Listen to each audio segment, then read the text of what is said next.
We are here to talk about our experience in foster care, becoming licensed foster parents, and what that journey has been like. Today, we want to talk about kind of something that's been a bit frustrating for us because we got into foster care. You know, we started our journey like a year ago. Yeah, it's been almost exactly a year. Yeah, since we started our training, and we were licensed 3 months ago, and we still have not gotten a placement. And, you know, people say that there's such a need, that there are so many kids out there that, you know, need a home, and we're sitting here like, hey, we're here. Yeah. So, yeah, we just wanted to talk about what that's been like and kind of where we're going to be going from here. Yeah.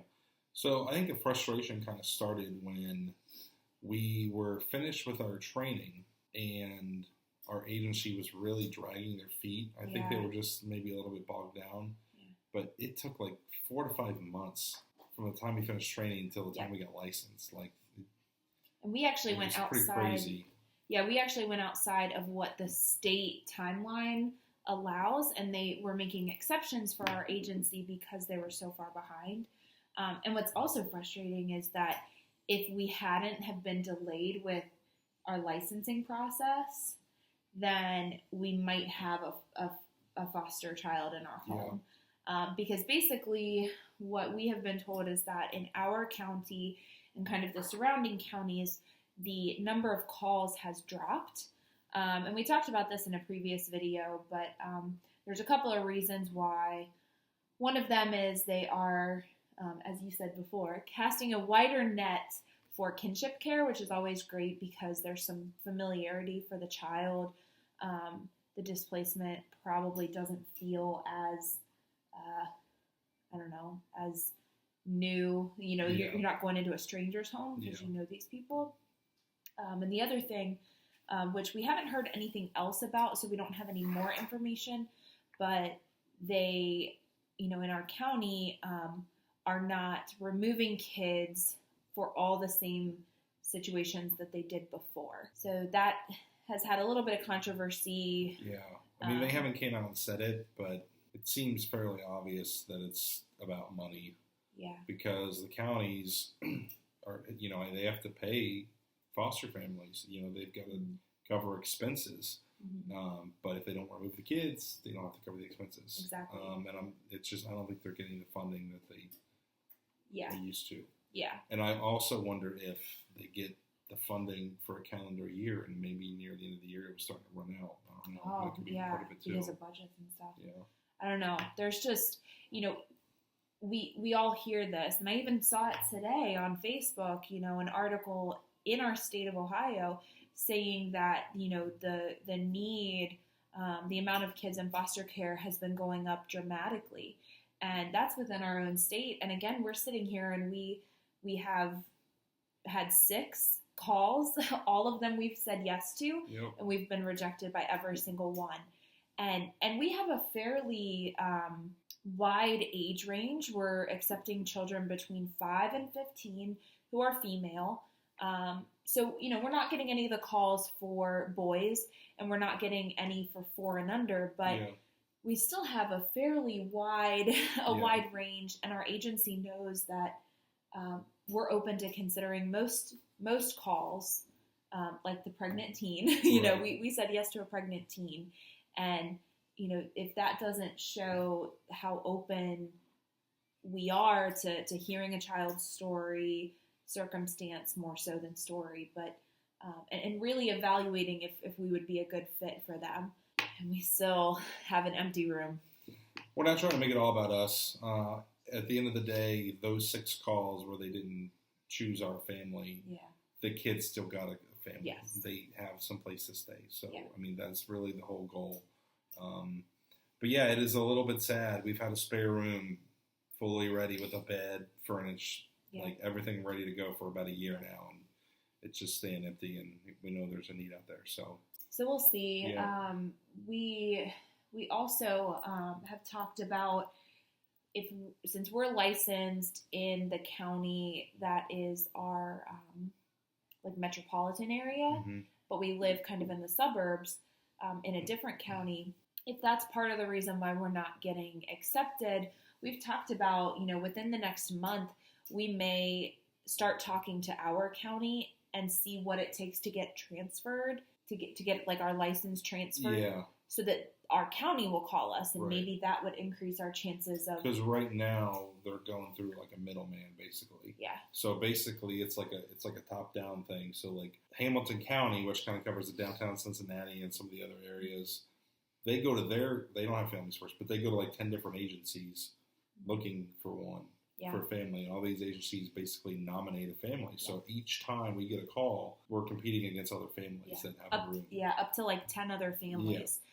So our agency picked us, but then all the other agencies in the county, up to I think about 10, they're also presenting families. So, that's part of the reason why we might not have been selected with these first 6 calls.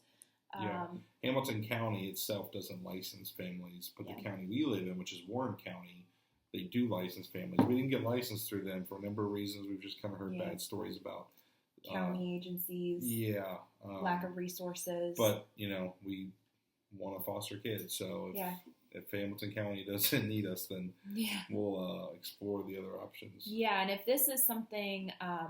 Obviously, like our experience is going to be different based on where we're located and based on our family dynamic, our child characteristics, that we completed on our form. But definitely, if you're interested in foster care, check with your county, check with, foster families who are going through it right now and see what the need is, because, our circumstance right now with our county is just a little different. And that might change. And training's different too. We've heard stories from other states where the training is a lot less, or it doesn't take as long. Yeah. You get licensed quicker. Yeah. Don't get discouraged if you're thinking about it. It might not be quite such a long process. You might get licensed in 6 months, and you might have a call the next day. So definitely don't take our experience for what is going to happen to everyone. But we wanted to share the fact that, this is just not what we expected whatsoever. There is a growing need for this. It just kind of depends on where you are. Over the holidays, we actually were with family, and, every time we see family, they ask us what the status is, hey, have you gotten a placement? And, we always have to explain, where we're at. But we were visiting family in Kentucky.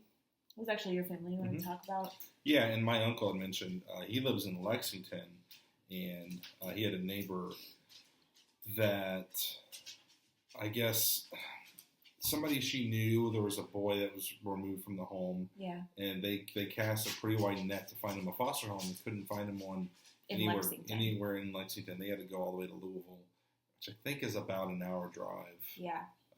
It was pretty far that they had to search to find him a home, which is pretty crazy just hearing the comparison from there to here. And that would almost be like if us in the suburbs of Cincinnati were to have to take a placement call from almost Columbus South Columbus, which isn't really heard of.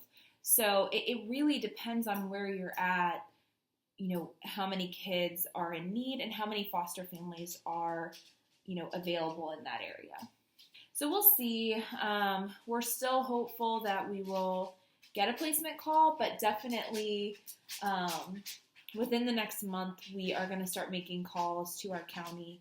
And I will say our agency, the lady who is the new matchmaker, because they had a little bit of turnover, but there's a new matchmaker who gets primarily all of the placement calls and then has to go through her list of available families. I think that she's starting to feel bad for us because I think of all the calls, she has called us for 5 of the 6. Yeah. And then has had to tell us that they went with somebody else. And so I think she's kind of feeling our pain, and she, always is telling us that, she's hopeful for us. She's going to keep trying. Yeah. So it definitely feels good to have, that support and know that our agency, understands how much we want to help And I guess we just have to find other ways to help right now. Right. So we're gonna have to see what we can do until we get a placement and do more training. We can always do more training. Yep. In the meantime. If you guys want to know more about becoming foster parents or adopting, go to adoptuskids.org. And if you have any questions or comments, leave them down below. Yeah. Thanks everybody for watching. Thanks. See you next time. Bye.